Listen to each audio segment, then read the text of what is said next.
قضا ربک الا تعبدوا الا ایاہ، تیرے رب نے فیصلہ کر دیا ہے کہ نہیں پوجو گے سوائے اس کے کسی کو، وبالوالدین احسانا، اور اللہ کے اور والدین کے ساتھ احسان، نیک سلوک۔ یہ چوتھا مقام آ گیا جہاں کہ اللہ، تیسرا مقام آیا ہے، چوتھا مقام سورہ لقمان میں آئے گا، اللہ کے حقوق کے فوراً بعد والدین کے حقوق۔ اما یبلغن عندک الکبر، اگر پہنچ ہی جائیں وہ دونوں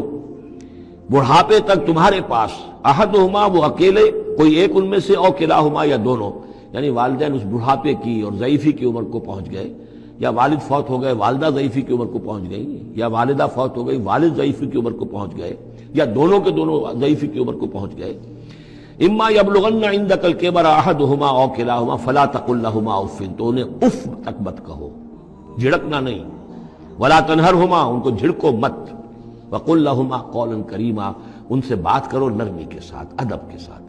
کسی وقت ان کی بات ٹالنی بھی پڑ جاتی ہے، ابا جان یہ بات تو میں نہیں کر سکتا، میری مجبوری ہے، لیکن سختی کے ساتھ نہیں۔ ایسی بات نہ ہو کہ جس سے ان کا دل دکھے کہ آج یہ میرے سامنے سینہ تان کر بات کر رہا ہے، کل یہی تھا وہ جو چھوٹا چھوٹا سا لپٹتا تھا میری ٹانگوں میں آ کر، اور وہ یہی ہے جس سے میں گود میں لیے پھرتا تھا، یہ دل دکھے نہ۔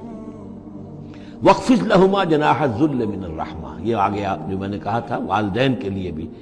اپنے بازوؤں کو، کندھوں کو عاجزی کے ساتھ ان کے سامنے جھکا کر رکھو، سینہ تان کر بات نہ ہو ان سے،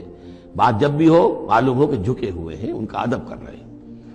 وَقُلْ رَبِّ ارْحَمْهُمَا كَمَا رَبَّيَانِي صَغِيرًا، اور دعا کیا کرو کہ اے میرے رب ان پر رحم فرما دونوں پر، جیسے کہ انہوں نے ہمیں پالا، مجھے پالا جبکہ میں چھوٹا سا تھا، میں تو سب سے زیادہ ضعیف تھا، کمزور تھا، میرے لیے غذا کا، میرے آرام کا، مجھے تکلیف ہو تو تڑپتے یہ تھے، تو اے پروردگار اب ان کے احسانات کا میں کیا بدلہ چکا سکتا ہوں، میں تجھ ہی سے درخواست کرتا ہوں کہ جو کچھ احسانات انہوں نے مجھ پر کیے ہیں تو ان کو، ان کے طفیل، تو ان کی خطائیں بخش دے اور ان پر رحم فرما۔ وَقُلْ رَبِّ ارْحَمْهُمَا كَمَا رَبَّيَانِي صَغِيرًا ربکم عالم بما فی نفوسکم، تمہارا رب واقف ہے خوب جو کچھ تمہارے دلوں میں ہوتا ہے۔ ان تکونوا صالحین فإنہ کان للأوابین غفورا، اگر تم واقعی نیک ہوگے تو یقیناً اللہ تعالیٰ تم میں سے جو واقعی اللہ کی طرف رجوع کرنے والے ان کے لیے غفور ہے۔ اس میں اشارہ ہے کسی وقت بوڑھے والدین، جیسے کہ ہم پڑھ آئے کہ لا یعلم من بعد علم شیئا،